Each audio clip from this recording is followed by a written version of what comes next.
I want to show you a way that you can light and understand lighting without thinking of giant lights or having another thing attached to your desk, all this stuff. I really feel like the more you understand lighting and how it works, the better. And the way I'm going to show you that is with an ordinary flashlight. Now, when you have a small light source, like a flashlight, well, it's going to cause really hard shadows.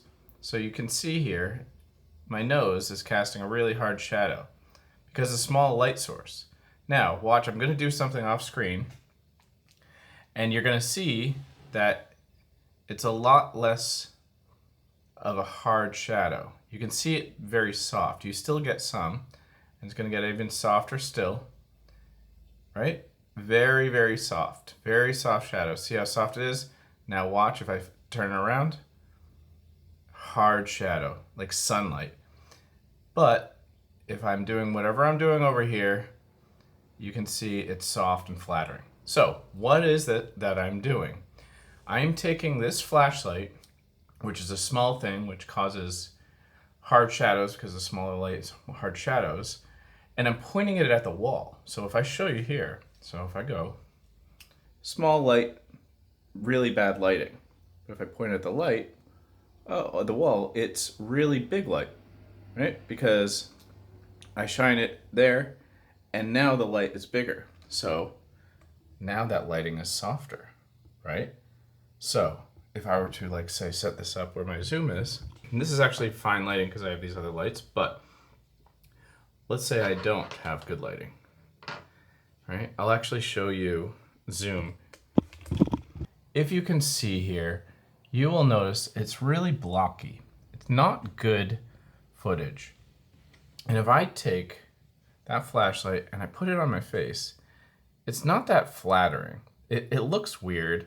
It's just wonky, you know? And then if I take this flashlight and I point it towards the wall, right? And I point it here, I'll just put it on the higher setting. Watch what happens to my face. It's very, very nice and flattering.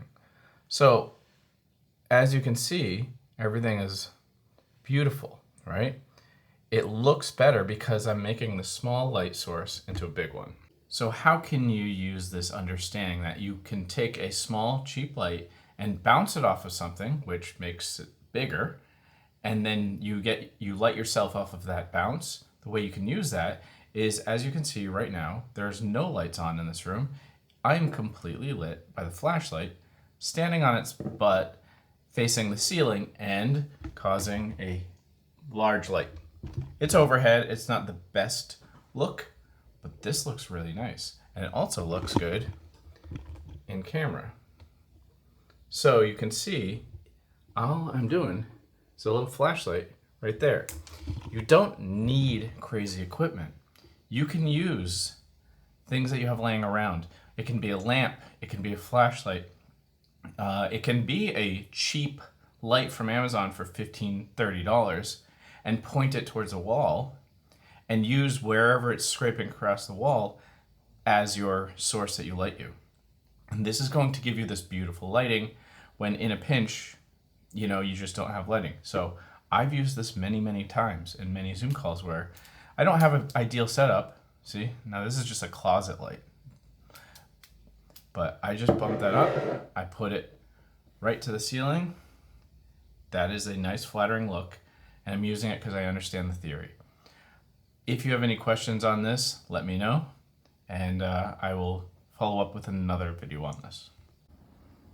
As you can see, all it is a flashlight.